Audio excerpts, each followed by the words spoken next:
as it finishes at Liverpool 4, Bayer Leverkusen 0. Stuart Robson is back with us, but Stevie, I want to start with you. Ooh. That was really good second half, wasn't it?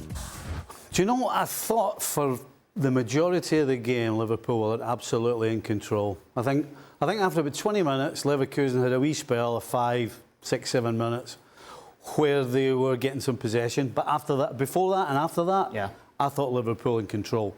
And I'm shocked at that stat we just saw there. Leverkusen with more of the ball, because I don't remember that.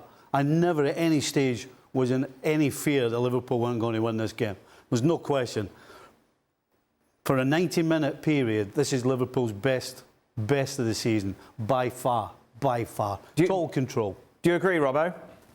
Not completely. I mean, yeah, they played brilliantly in the second half. I thought in the first half, Bayer Leverkusen, look what they are. A very good little pass inside. They played around pressure without creating too many chances. Frimpong had the one that might have been a penalty, but it wasn't. And he had another chance where he was slightly offside and also handballed it.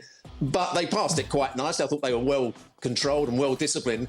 But once Liverpool scored that first goal and the game became spread, Liverpool looked a really good side. They played great attacking football. They played with great intensity. They made the most of the situations. It was much easier for the ball to get out to Salah, whereas in the first half it wasn't quite so easy for them. And they exposed Leverkusen, who didn't recover quickly enough, because Leverkusen's midfield with Garcia in there and Xhaka isn't particularly athletic. And Liverpool completely destroyed that in the second half. And it was all started by that one really good pass. And the manager made a couple of good decisions. He played Diaz as centre-forward. He brought him into the side. He played at centre-forward, scored a hat-trick. And Jones was the player that played the ball through. He was the player brought into the team. So he's done really well on the slot.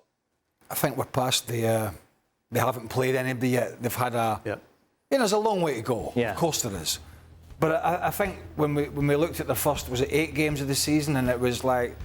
It was pretty much laid on a plate for them, wasn't it, the teams they play? I mean, you have to go out and do it, but they were a lot weaker sides. And then we talked about this run that they were going to have from the better teams in the Premier League to the Champions League, and they've answered all the questions thus far. I mean, he just seems to have got a handle on this squad very quickly in terms of, you know, I mean, he's left Robertson. Robertson hasn't been great, but he's left Robertson now. He's, as Robbo said, made some good decisions with the front guys.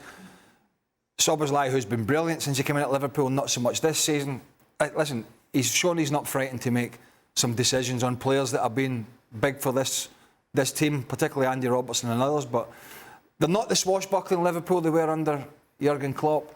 But they're very quietly getting on with it. Leverkusen, meanwhile, Ali. Yeah, and we talked about decisions made by Arne Slot. Let's talk about decisions made by Xabi Alonso, who, given the success of Leverkusen last season, there was a lot of positive energy surrounding Xabi Alonso, and rightfully so.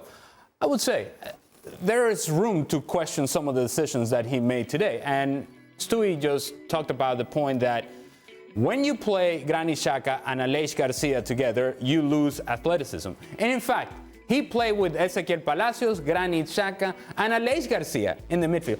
All 3 players are very similar players. They have same tendencies. These are guys that like to have the ball, like to pass the ball, but they're not getting close to anybody.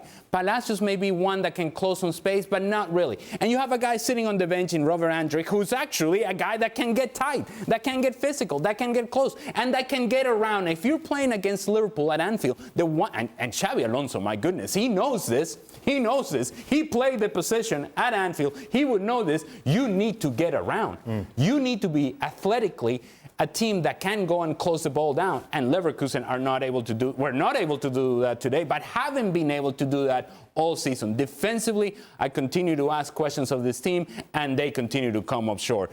You look at what the difference is between Leverkusen this season and last season, it's not whether they're scoring goals or not. They're not defending very well, and it's not just the back line, it's through the midfield. It's no pressure in higher areas of the field. A team that right now doesn't show the intensity and urgency that is required to defend at this level. There we are. There it is in all of its glory. Confirmation there that Liverpool are top of the table. Sporting and Monaco sitting in second and a third. Monaco, of course. It's exciting, isn't it? It is exciting, yes. And there's the middle bit. There's Thank you, Dan. And there's the bottom. There we are. Of course, we're at the halfway stage for some of those sides now, with 4 games remaining. Everyone qualifies. It is still very much all to play for I don't want to have a chat about it. No. Chat about what? Chat about the wall. Well, I tell you what would you like to chat about the table? It's a big one. Yeah. Oh, right, Rob. Oh, sorry, I didn't hear else? what you said there, Dan. No, I okay. don't want to chat about the meanwhile, table. tomorrow- Absolutely not chat about the table.